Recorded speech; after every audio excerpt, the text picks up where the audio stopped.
The transition from sport into business, I think high performance sport can be similar in ways to business leaders, and there's a lot of lessons that we can learn from it. So in terms of my own journey, I think in terms of tennis, I think resilience is a big thing. You know, as a sports person, you have to be very resilient. You mentioned traveling around the world.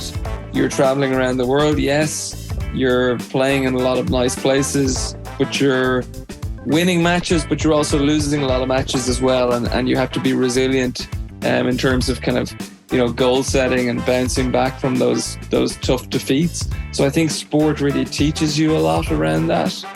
And then in terms of business, you know, I think that kind of self-leadership piece is really important of actually having that vision and having those goals of what you're looking to achieve, and then being really focused on achieving them and focusing on what you can do on a daily basis to help you achieve those goals.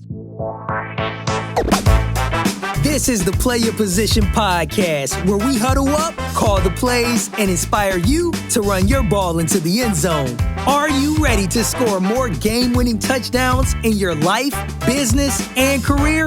Then listen up, because it's game time, baby. Now, here's your host, Mary Lou Kaiser. Hello, Team PYP. Mary Lou Kaiser here. Welcome to today's episode of the Play Your Position podcast. Thank you so much for joining me today here at PYP. I'm excited because it is game day, which means I have an incredible guest, and you're going to love my guest today. His name is James Cluskey, and he is coming to us from the fascinating and architecturally interesting city of London, UK. James, are you ready for kickoff? I'm ready, Mary Lou. Thank you for having me, and excited to be here. Yes. So team, here's some things I know about James. He is a former professional tennis player turned executive coach and private tennis coach to Sir Richard Branson. James is the founder of Give Learn, an e-learning company offering both live and on-demand classes with global experts around soft skills. Give Learn helps companies win and retain the best people while doing good in the world. James believes in connecting people to develop their life and career, and he is a passionate advocate of human interaction, whether in person or remotely. And he's certainly going to bring a lot of that energy to us today. So James, right out of the gate, let's get some context for Team PYP. Tell us your story about when you got the call to leadership. How old were you, relatively speaking, and what was going on in your life when that happened? Well, thank you. Thank you again for having me. I think in terms of my background, I was very lucky that when I was 14, an indoor centre opened close to my house in Dublin, near my school. And there was a coach, a guy by the name of Larry Jervich, who moved to Ireland, who was a phenomenal coach, but he was actually a phenomenal leader and not just a tennis coach, but just actually almost kind of life coach, for want of a better word. And Larry really inspired myself and the group in terms of our performance and our dreams and dreaming big and so on. So I worked with Larry from the age of 14 till I was 17. And then I went to college in the US. So Larry was probably the first person that, you know, he really introduced us and myself and a couple other players in the academy, introduced us to people like John Wooden, who was the legendary basketball coach. Yeah, so I'd never heard of, as an Irish kid, never heard of people like John Wooden, so and Bruce Lee and all these types of people. So yeah, that was probably the first interaction I had in terms of my leadership journey. Okay. And I think that's it's interesting that it came through a coach. Coaching is something I know you are very passionate about with your Give Learn organization. And before we get to that, though, you played professional tennis You represented Ireland in the Davis Cup from 2006 to 2015. You won 15 professional titles. You have a career high ranking of 145 in the world. So being in this world, James, gave you exposure. You said for a kid from Ireland, like, it's like, who am I, right? I mean, how many of us go through that process of thinking, well, who am I to be whatever we become or whatever opportunities are handed to us? Tell us more about how being in that world of professional tennis influenced you becoming the leader of a business today. And I'm going to ask you about that transition in a little bit, but I'm sure listeners, we were all fascinated by how do people get to where they are, especially when you were in what seems to be, even though we all know behind the scenes it's very different, but it seems to be very exciting, full of highlight reel moments, traveling all over the place, meeting a lot of very influential and famous people. Hmm. Yeah, I mean, the transition from sport into business, I think high performance sport can be similar in ways to business leaders, and there's a lot of lessons that we can learn from it. So in terms of my own journey, I think in terms of tennis, I think resilience is a big thing. As a sports person, you have to be very resilient. You mentioned traveling around the world. You're traveling around the world, yes. You're playing in a lot of nice places, but you're winning matches, but you're also losing a lot of matches as well. And you have to be resilient in terms of kind of, goal setting and bouncing back from those tough defeats. So I think sport really teaches you a lot around that. And then in terms of business, I think that kind of self-leadership piece is really important of actually having that vision and having those goals of what you're looking to achieve, and then being really focused on achieving them and focusing on what you can do on a daily basis to help you achieve those goals. But for me, I was very fortunate that I had a lot of people around me who were very, as I mentioned, say Larry as a coach and other coaches and peers and so on that really have inspired me. And I believe in that. I think there's a great quote, success leaves clues. Mm-hmm. Actually trying to learn from people that have gone before. So in tennis terms, my philosophy as a person from Ireland, which is a small tennis country, was always around how do I get around the best people? How do I get around the best players and learn from them? And then in business terms, it's been, okay, I wasn't necessarily sure on what type of business I wanted, but I look to kind of spend time around interesting business people and meet interesting people, and what can I learn from them and pick up from them. So I think that's been my philosophy in terms of my own journey through tennis and into business. Yeah. So tell us, how did you end up being Sir Richard Branson's personal tennis coach? Tell us that story, because it is tied to what you do now as a businessman. Yeah, I mean, the story is quite interesting. So I as you mentioned, I got to a 145 in the world in tennis. So I played an ATP event in Sweden. I was at the players' party, and a couple of players said they were talking about Richard's tennis event on his island, which is on Necker Island, where he lives, where some of the best tennis players in the world come to the event, along with some of the best business people. And now some of the best tennis players include the likes of, Rafael Nadal has been there, Novak Djokovic has been there, Caroline Wozniacki, Martina Navratilova.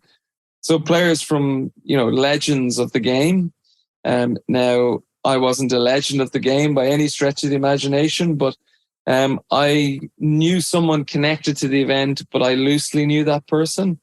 And I basically called the guy who was organizing the event, and I said, my thought process was, what can he do? He'll just say no, and that's the worst that can happen. Sometimes we I'm sure there's someone listening to this podcast, and maybe they're a bit apprehensive about reaching out to someone or making that phone call or contacting that person and so on. And for me, when I think of where that one phone call has led to in terms of my career, it's been incredibly powerful. So I called this guy and I said, like, look, and my pitch was, I'll stand on the tennis court all day, so you will never be short a player. And because I knew that the legends of the game probably wanted to be, on holidays and at the bar. So I kind of leveraged that a little bit. And he came back and said, yeah, okay, come over. So that was 2015. And then when I was there in 2015, I very luckily met Richard, obviously, and then met a couple of people on the island.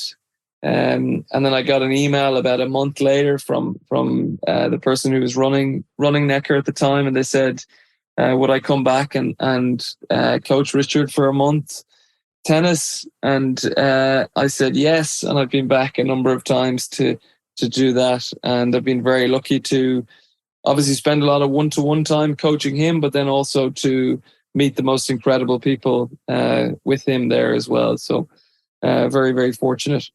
Oh, but it's what's that saying about people say timing plus preparation plus timing and opportunity equals luck, right? I'm butchering that, but people say, "Oh, you're so lucky." Well, look, you picked up the phone and made a call to someone you didn't. It wasn't like someone said to you, "Hey, James, we could really use a guy to stand in." That was your idea. Yeah. And I like how you framed it around, well, the worst that they could say is no. So what? So no is the answer. A lot of times, no really means not right now.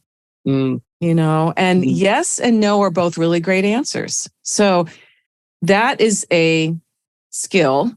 It's a leadership skill, being willing to go outside your comfort zone, right? Pick up the phone, make a cold call with something that isn't as glamorous, right? Standing around on the court all day, while maybe enjoyable to a degree, that's a sacrifice. You're not at the bar schmoozing, with all the famous people. You're in there grinding. Yeah. Well, that I did. Yeah. No, I agree completely with all that. And I think when you said that quote, I thought of the two quotes. One from Wayne Gretzky, the former the legendary ice hockey player, who said, "You miss 100% of the shots you don't take." Mm-hmm. And then the other one was the harder I work, the luckier I get. Yes. So I think sometimes you have to try and I think maybe it's back to your original question, but I think what professional sport and specifically for me, from my own experiences in terms of tennis, is you have to put yourself in the situation to be able to win, right? So if you're not in the situation, you have no chance of winning. So I think, and again, what's the worst that can happen? That person says no, or you lose the match, or but you need to kind of put yourself out there, and I think that's really important. And I do say to people, I'd love to kind of do a diagram or something of the kind of the experience, the life experience, and all I've experienced, and it's because of that one kind of phone call or that one message that I took, essentially, and I didn't have to take that, but I just put myself out there with it. Yeah, putting yourself out there is scary, and it is not comfortable, and yet it's what leads us to the most phenomenal experiences. And you're right, we can only connect the dots looking back. That's what Steve Jobs says. Is the only way to connect the dots is by looking backwards. You cannot connect the dots moving forward, but you can tap into the courage, you know what? If the answer is no, so what kind of attitude. And you have certainly modeled that. Now let's fast forward to today, James. Well, before I do that, really quick question. Is Sir Richard Branson as kind and nice and cool as he shows up as online in person? Oh yeah. No, he's a very nice person. Yeah, he's as a leader, and I was lucky that the kind of the second time I went back there, a lot of the stuff I would do with him would be one-to-one. So I'd meet him first thing in the morning for a cup of tea and a chat, and and we play some tennis, and I've been lucky to kind of spend time with him in the UK from time to time, or in I went on his Virgin Voyages, his cruise ship last year, which was amazing, for his birthday celebration, and I've been really, really privileged with meeting him and spending time with an icon of entrepreneurship. And one of the things that really stands out for me, one of the stories was, I remember the second time I went there. Well, it was so the first time I went for the Necker Cup and I met him there, but I didn't kind of spend a significant amount of time with him or anything. Whereas the second time was 1-to-1, and the first day when I went to play tennis with him, or sorry, the day before I met him, he was driving the golf cart on the island, and I was walking towards him, and I thought, oh God, here he is. I was a bit nervous or whatever. Sure. And I said, I'm James. I'm here for a couple of weeks. I'm going to be, working with you tennis wise. And he said, oh, great, yeah, no, I've nice to see you again. I'm really looking forward to learning from you. And that's something. Oh, wow.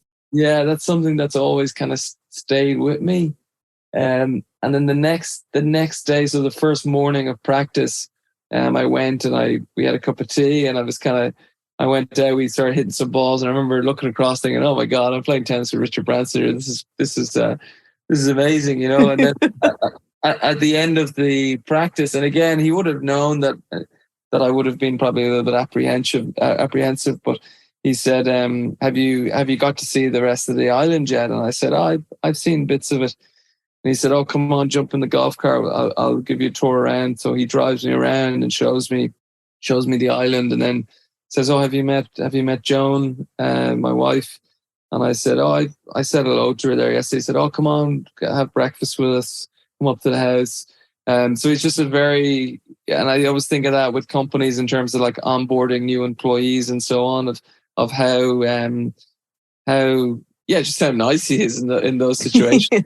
and so I've been very, very privileged to kind of learn from the best in that sense.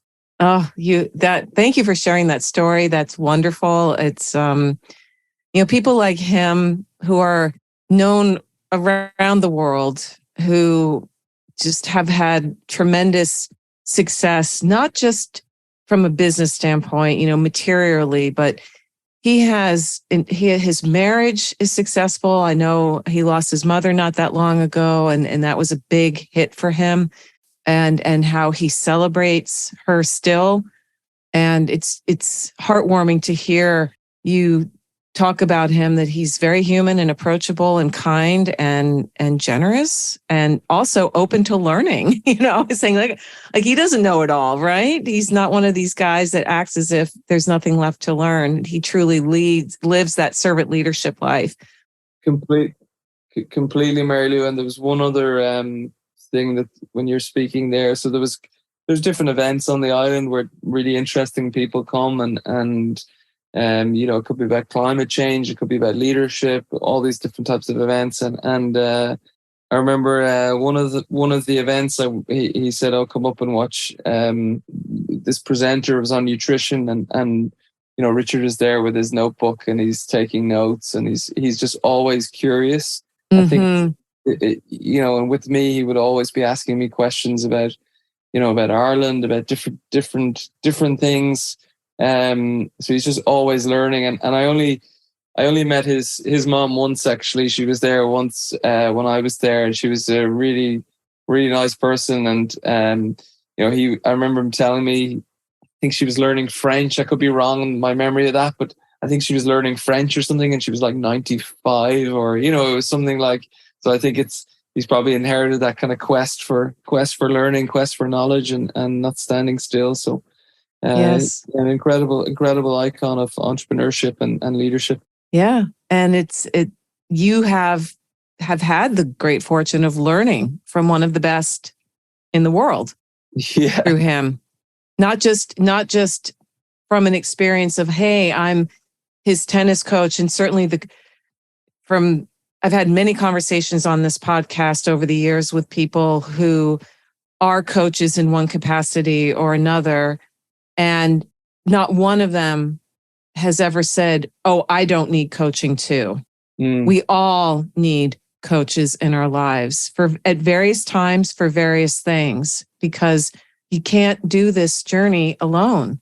And here in the States, there still is, I think it's dissipating, but there still is a very powerful archetype at play, which is the lone wolf, which is the cowboy, which is the I can do this by myself.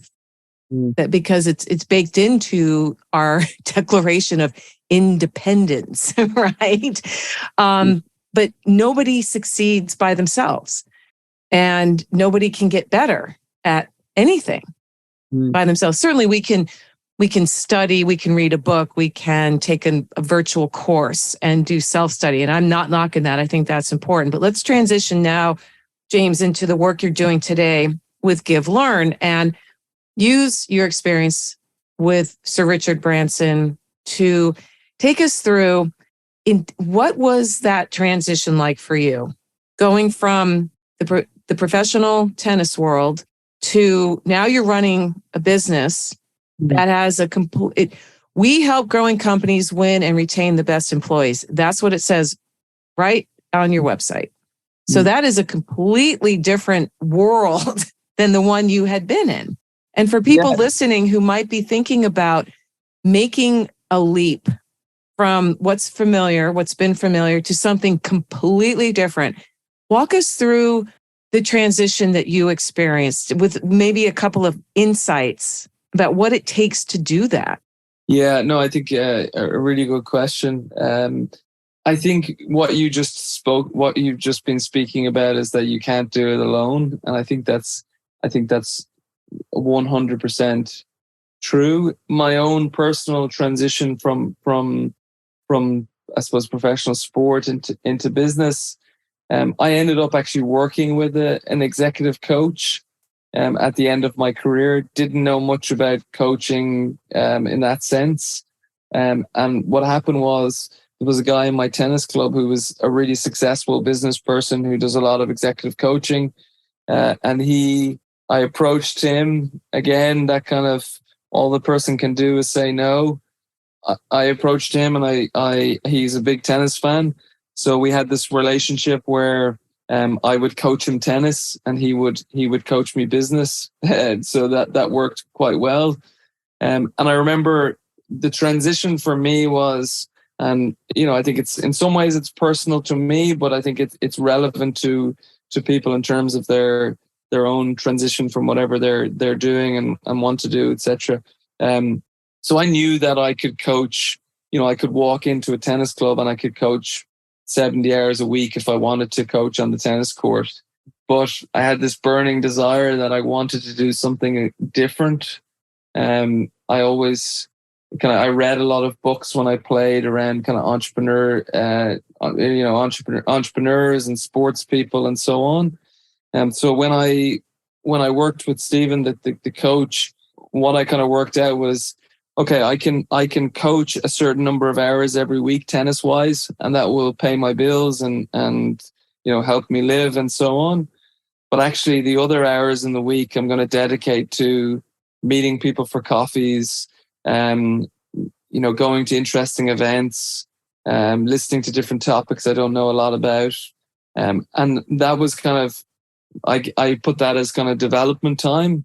And then I ended up really always coming back to, I'm really passionate about people and performance and achieving your goals and getting better and all those types of things. I kept coming back to that space. And how I initially started the business in a pre-COVID world was I started hosting little events where I'd bring groups of C-suite executives together to discuss topics like leadership and work-life balance and imposter syndrome and all these interesting things.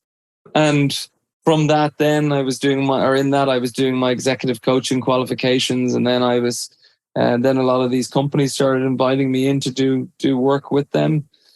So I think to answer your question in the first part, I think it's quite scary.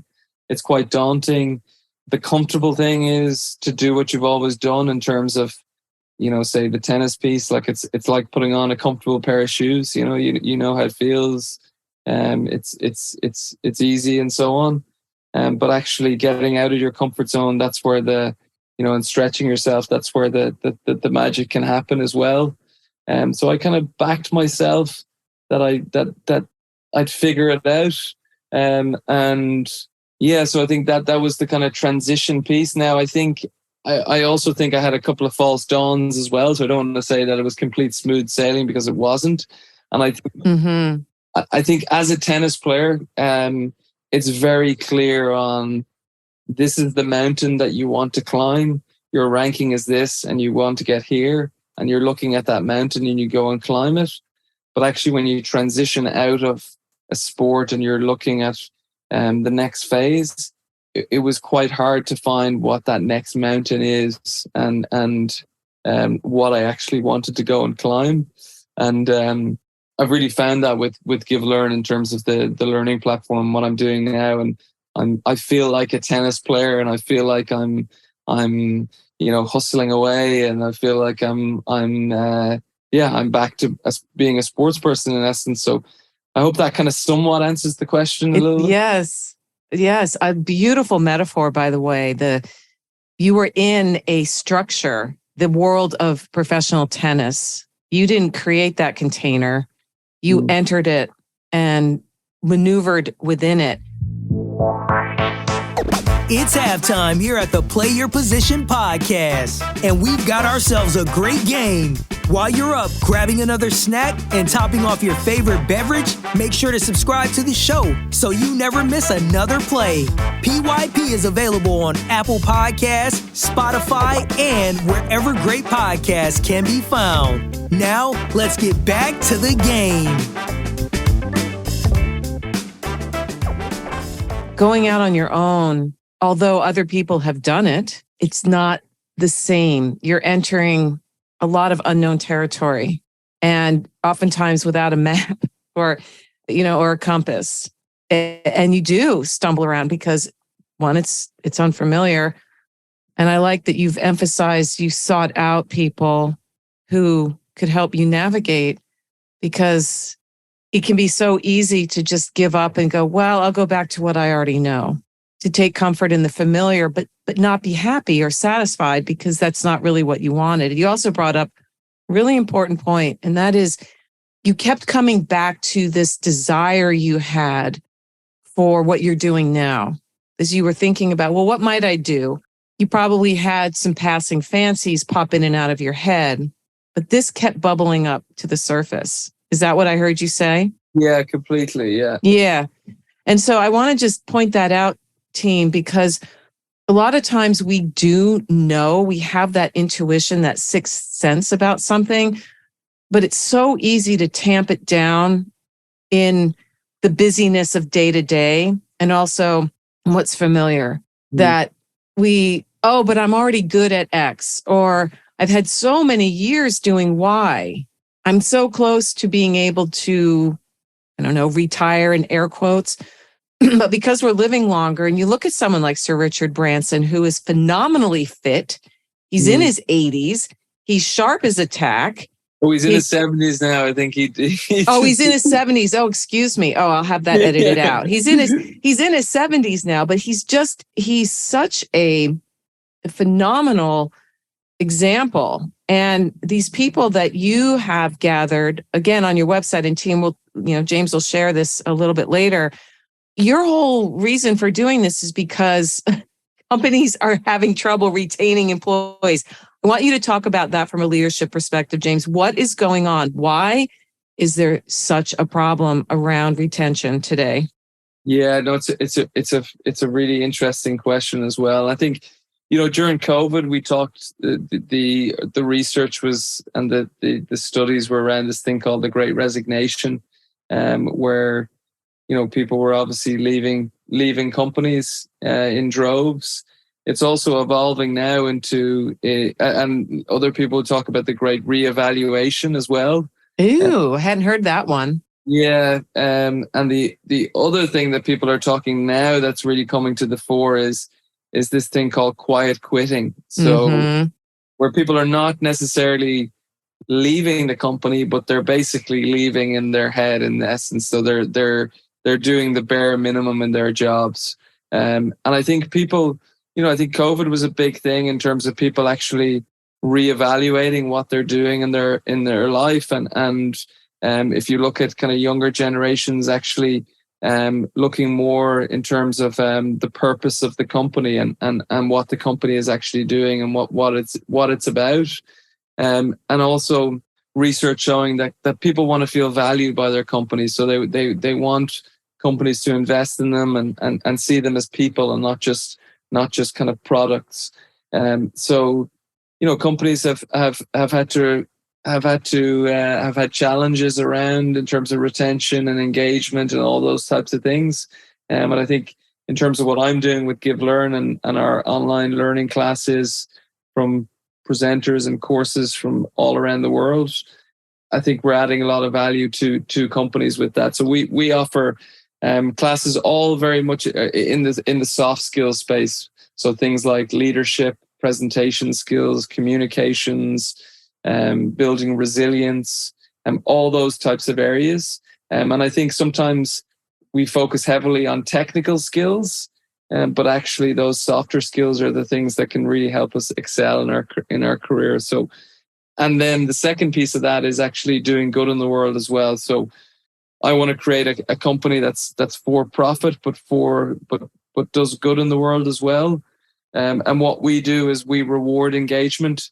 So when users attend our live classes, they earn points and they can use those points to then donate to different social causes. Nice. So we link learning to doing good or link learning to ESG. So yeah, so I'm really passionate about what I'm doing, really passionate about the classes. And through, we have presenters like this January, we had we had Sharissa Bandla, who went up on that first Virgin Galactic flight with Richard. So we've, people like her presenting on mindset.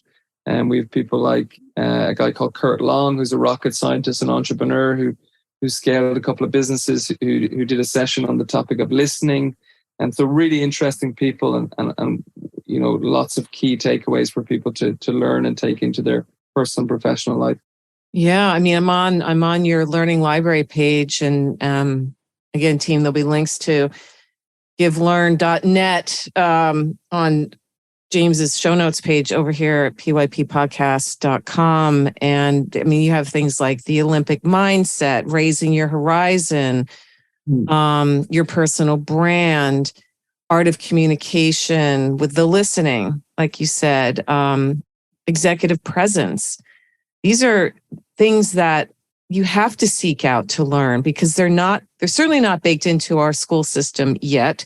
And I think we're still a long ways away from that. I was in the public school system here in the States. I don't know what your school system over there in Ireland was like, James, but I'm guessing that you never took a class called executive presence or the art of listening. No, it's funny actually, and two things I'd like to say on that. One is, so Kurt would be a mentor of mine, the guy who gave the course on listening, and he's as I said, he worked for NASA and he's scaled a couple of businesses, and he called it listening the greatest business asset you need to develop. And really kind of said that we don't spend enough time talking about the topic of listening. And the second piece is, and I think you alluded to in terms of the classes and so on, but we had a course on networking, and we will have one this year as well. And our course on networking, in the course, our course leader talked about a theory called the pie theory, which is from a book by a guy called Harvey Coleman, and I can't think of the name of the book. But the theory was that 10% of your career success comes from your performance, which sounds absolutely crazy, but 10% from your performance. And then the I and the E stand for your image and your exposure. So your image is what do people say about you when you're not in the room? And then the E is exposure. Who's seen you in action? Who's seen you with a client? Who's seen you with your team? all those types of things. And his point on the course was that the P, the performance, that is the kind of given. That's people perform. That's the given. But the I and the E are the things that can separate you as in terms of your own career. So I think and as we move into this kind of more, I've been using and looking at Chat GPT and things like that recently. As Chat GPT, I suppose services a lot of kind of technical skills. Those kind of softer skills are going to become even more and more prevalent. Oh, yes, they are. Yes, they are. Oh, my goodness. Is the book you were thinking of Empowering Yourself by Harvey Coleman? Was that the one? It might be. Yeah, do you know Harvey Coleman? No, I just looked it up when you mentioned it because I was curious. But I'm also seeing this rules of pi that you're talking about. Very interesting with the P, the I, and the E. Yeah. The pi, yeah. No, it's fascinating. It really is. And again, I think school just does not cover this. In fact, I've just finished listening to a book in which the author, one of his points was the book is primarily the book is actually called "This is Why Your Marriage Ends." It sounds very, very dire, but the fact of the matter is, more than 50% of marriages in the States, at least, end in divorce. I don't know what worldwide is, but I think it's a growing issue. And his theory, his theory has to do with we are just not taught the soft skills of how to be in relationship. And that's what you're teaching. I mean, when you work for an organization, whether it's a huge company, say like Apple or Google, right? Or it's a small local business that maybe makes cement or does road construction, doesn't matter. Every business is a people business. And people are bringing to their day-to-day operations when they show up for work, whether it's over Zoom or it's in person, they're bringing a whole bunch of stuff with them. And if they may do things out of ignorance because they are not skilled. It's not because they're trying to sabotage. I think there's that sense of, this person is out to get me, or this person is rude and is toxic to this. Oftentimes, it's more because they're not skilled in whatever it is the expectation is around what their performance needs to be. And I'm sure you get into this with the work you do. Yeah, well, our next month, our platform. So we basically have a full calendar of live classes, and then our classes are recorded, and then users can access them through our platform as well if they miss a session. So we have a full. We have one live class per week for a month. We have a different theme each month. Nice. So last month we had presentation skills. Next month we have resilience, but we also have a program coming up called it's around managing difficult conversations, which is kind of in terms of what you're talking about. Oh, that's and the other thing actually that you were speaking about there, Mary Lou, was related to in terms of communications and so on, and that kind of networking pie piece was when you're younger, your parents give you advice and they say, work hard, keep your head down, and stay out of trouble. Right. And actually, that is the worst piece of advice. You actually you need to be kind of your image and your brand and your exposure and all those types of things. So I think, and you're right. We don't teach those things or these things. And I think it's I think as we move, as AI continues to make great strides and is a force for good, and we do need to continue to kind of and look at more soft skills and developing them. I 100% agree, and it's exciting that there are opportunities through platforms like yours, James, for people to experience the teachings from folks who are, they're masters at it, and they're still learning, right? I mean, I look at, I don't know who Kingsley Akins is, but he looks like a great guy, and he's probably got some amazing wisdom. So coming back to the whole leadership conversation, as leaders, when we are constantly feeding ourselves the inspiration, the practical, the how-tos, and then putting it into practice, that is so much more enriching and fulfilling than binge watching a bunch of Netflix at night, right? We have options now to feed our heads in a way that at no other time in history has this kind of stuff been so readily available. And the question is, what are you going to do with the time you have? A question that recently came across my desk that really hit me upside the head was, what are you trading your life for? What are you trading your life for? And I look around and I see evidence when I'm just out at the grocery store, for example. I see people who their physicality tells their story, their physicality, the way their shoulders are rounded. They don't hold their head up. They don't look people in the eye. Maybe because they don't know how. It could be a skill thing. It could also be, we can make up all kinds of stories about what we see. I like that you just mentioned using Chat, GPT, and other artificial intelligence tools for good. It can free up our time so that we can spend it investing in ourselves. Right? Yeah, completely. Yeah. So when you have conversations with organizational leaders of companies, what's their number one concern, James? Is it retention? Yeah. Is it knowing how to deliver, or create a culture where people feel those things you mentioned before? They want to feel valued. They want to be part of something that's bigger than themselves. They don't want to just be another number. Yeah, I think generationally, I think the research shows that particularly younger generations coming into the workforce are very big on purpose and working for, not necessarily maybe even taking the highest paying job, but the job that gives them the most kind of reward and values them the most.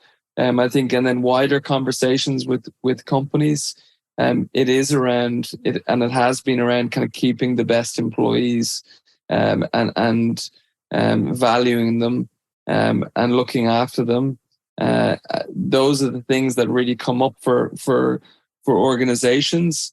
And then I think, the challenge obviously is in this kind of new hybrid world where, maybe we don't have the same interactions if we're not in the office now 5 days a week. Maybe we don't have that water cooler moment with our colleague, or we can't have that, have that lunch and so on. So I think those are a little bit those are challenges where people might feel a little bit isolated as well.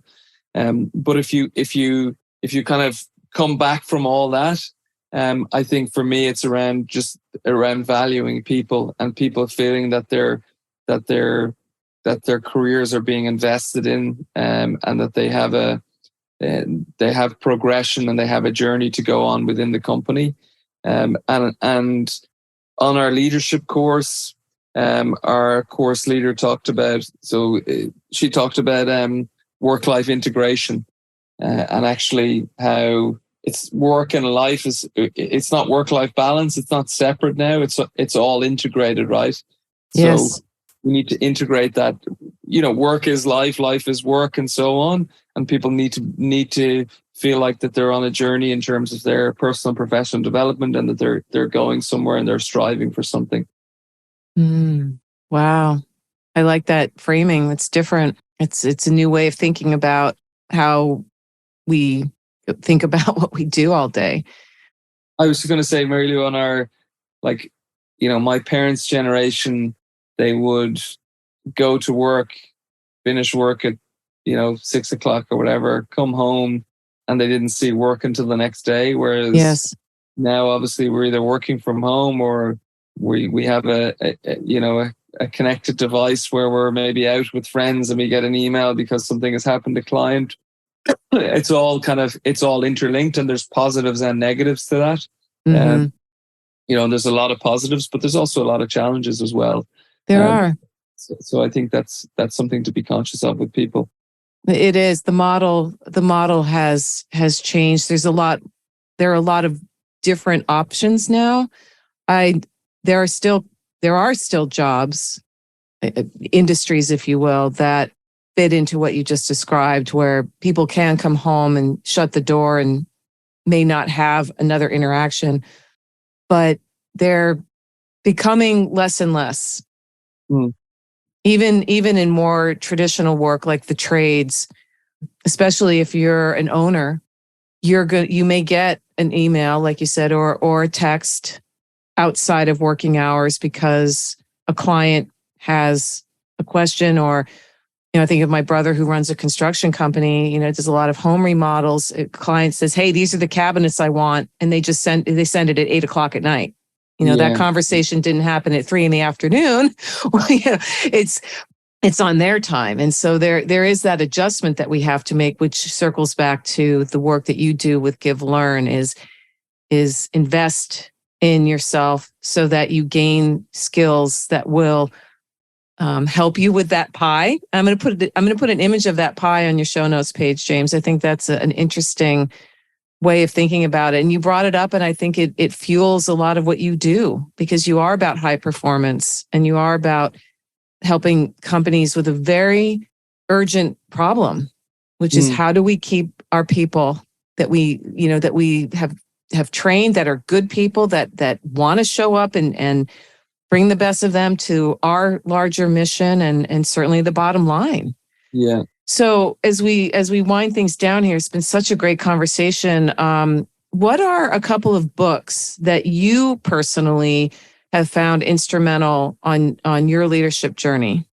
Yeah, the first one, I love the book, was The Monk Who Sold His Ferrari from Robin Sharma. Uh-huh. Have you heard of that book? I have. Yeah, I read that during my tennis days, and I really enjoyed that. Just in terms of like the story, it was such an easy read in terms of purpose and how life is short, and we how you should do something that kind of makes you happy, and that was a book that stood out for me, and I'd recommend that one. The second one that I really enjoyed was a book by a guy called Robert Cialdini, called Influence. He's a lecturer in Arizona University, and it was a little bit around sales, but it's more around kind of how do you influence people to make decisions and the rules around influencing. So I found that one really fascinating. And actually, going back to the start of our conversation, Larry, my coach in Ireland, was the one who introduced me to Robert Cialdini. And this was in my tennis days, but it's a very, very interesting book as well. Have you heard of him? I have heard of him. You read his book or any of his? He's got a few, but you know what? I want to say I have one. I'm just going to look him up really quick while you tell us where you hang out online, James. Where can people find out more about you and Give Learn? Yeah, so you can go to givelearn.net. That's www.give learn.net. My email address is j.cluskey@givelearn.net. You can connect with me on LinkedIn. It's probably the best place in terms of my to reach me there, or by email. Give Learn, essentially, as I kind of alluded to earlier, it's an online learning solution all around soft skill development. So we have a full calendar of great classes around soft skill development. And then, as I said, users earn points, and they can use those points to donate to social causes. And thanks to Mr. Branson, we even have a prize on the platform where the winner can win a trip on the Virgin Voyages cruise ship. So you could be sailing to Miami next year. Wow. From Miami, I should say. Fabulous. Yeah, he's got, going back to Robert Cialdini, he's got influence. He's got 50 scientifically proven ways to be persuasive. I think Influence is probably his most popular book based on what I'm seeing, but certainly prolific and worth getting. So team, you know that the links to connect with James will be on his show notes page at pyppodcast.com, along with the recommendations of books and that image of the pie that James so eloquently described. And as we come to the end here, James, what's something you can leave listeners with today that you think is just so important to remember about being a leader today, given the complexities of our world, and how they can be kind to themselves as they grow? Yeah. Two things. One is authenticity, I think is a powerful thing as a leader. And the second piece is surround yourself with the people you want to become. So that's a quote. I don't know who actually gave the quote, but I don't want to claim it as my quote. But you mentioned earlier around the power of, learning from others and so on. And I think that's really, really true in terms of that community that you're surrounded with and those other leaders and those other people that you can learn from. And so I'd encourage you to keep investing in yourself in terms of your personal and professional development and get around good people. Hey team, Mary Lou here. Who's number one in football changes from year to year. Fashion trends come and go, same with musical tastes. But leadership skills, they never go out of style. In fact, these days, leadership is an essential survival skill for a world that demands more from us than ever before. To succeed these days, you need to know how to show up for yourself so that you can then do the work you love with people you like the way you want. The Play Your Position Leadership Playbook helps you do this, and it's free. Go to pyppodcast.com to download your copy today. If being more successful this year, next year, in the 21st century is on your to-do list, get your copy of the Play Your Position Leadership Playbook now. pyppodcast.com. It's at the top of the page. You can't miss it. That's pyppodcast.com, and start being more of the leader you are meant to be today. This podcast was produced by Daniel Romeros. Show notes for this episode can be found over at pyppodcast.com. I'm Mary Lou Kaiser. Thanks for listening. Here at the Play Your Position podcast, we believe that the road to self-mastery and a life well lived starts with answering the call to leadership. That's when the fun really begins. Send this episode to any friends who might need to hear the inspiration and ideas you heard today. And feel free to rate and review us on your favorite podcast platform.